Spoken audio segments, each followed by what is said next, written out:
Breaks to the left. You spend countless hours in a catatonic state.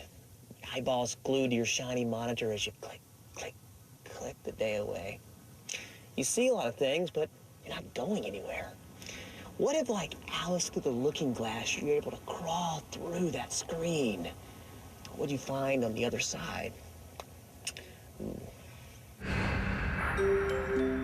The internet is a world of its own, complete with shopping malls, doctors' offices, dark underground meeting places, amusement parks, and most anything else you can imagine.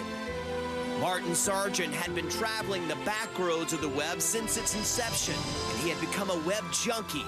For him, there was only one cure. I needed to find meaning in my life because that pretty much was all my life was. So I decided that what I was going to do was retrace my steps. Martin's cure was a little something he calls web drifting. Web drifting is tracking down in real life the people and places behind online websites. Only thing is, Martin doesn't web drift in Martha's Vineyard. He is drifting through the strangest and most bizarre of places. You know, you just got to dig real deep. You got to go spelunking. You got to put your headlamp on and go into the darkest, grimiest crevices of internet. And it's definitely not for the faint-hearted because some of the things you see are going to destroy your world. We actually bend our patients over on this. When Martin began his web drifting, he had dreams of primetime television. He pitched a show based on web drifting to Comedy Central and produced a pilot. But in the end, Comedy Central decided that the show was not for them. It was a little bit too much for them to take. I mean, like I said, when we go web drifting, it's some pretty burly stuff. I mean, it's not for the normal viewers. So it really fits a lot better on the internet. And I said, Ma, I thought only girls could be fairies. Do you feel like if you were on TV that creativity that you bring would be, you know, just being squished? Some of the places that we go, there's no way that anyone would put that on television. It's just too nuts. So Martin knew just what to do with his show. He chose the platform that he was well accustomed to, the venue with no rules. That was a perfect proving ground for unusual ideas and experiments. He put his show on the web at revision3.com and was soon drawing over 300,000 viewers per episode, a viewership comparable to cable television shows. Do you know of any other superheroes who got their training in a YMCA? No. Hey, man, are you surprised that so many people, that internet television has become as big as it is? You know, I'm not too surprised because you just get such a range of different shows. And what the internet television allows is you to cater to the niche. Right?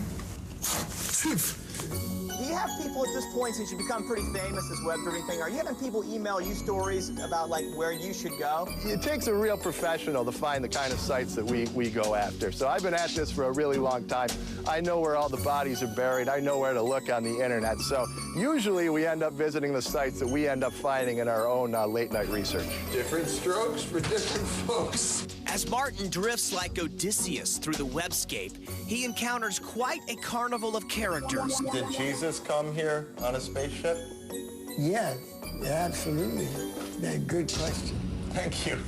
One of Martin's favorite characters is Harold Ivy, who lives in the Mississippi Delta. I work civil service with the Air Force. Oh, you're in the Air Force? I'm civil service. Oh, I'm not going to ask you. You don't have to tell. Now, even though he lives in the swamps of Mississippi where it's incredibly hot and humid and wet, all he wears is leather and rubber outfits that he makes himself. Oh, you really need to see my jockstrap collection. So he'll change his outfit 5 or 6 times a day, the most elaborate outfits you've ever seen. But he doesn't wear them in order to keep dry. He wears these outfits in order to keep the wetness in. But not everyone Martin meets is as lovable as old Harold, and one needs to be cautious when wandering the dark internet underworld.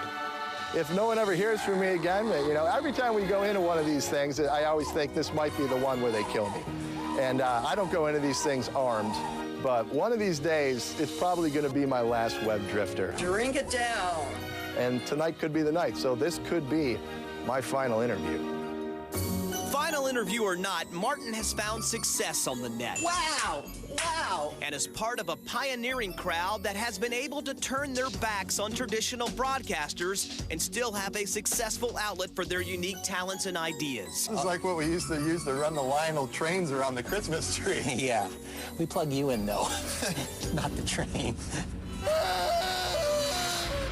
For Martin, his life's passion has gone full circle. From web browsing to web creation, he's a web junkie again. But this time, he's not looking for a cure. I don't take any time off because this is what I would rather be doing. You've seen a dead dog? My dog that passed away, I saw her walk into my room. There could be ghost animals? Yes. Like, what about like ghost sharks? If I did take my 3 or 4 weeks off that I get on vacation, we go web drifting. This is the life. What's that? I think it's called a bug. How do you know it's not the ghost of a bug, though?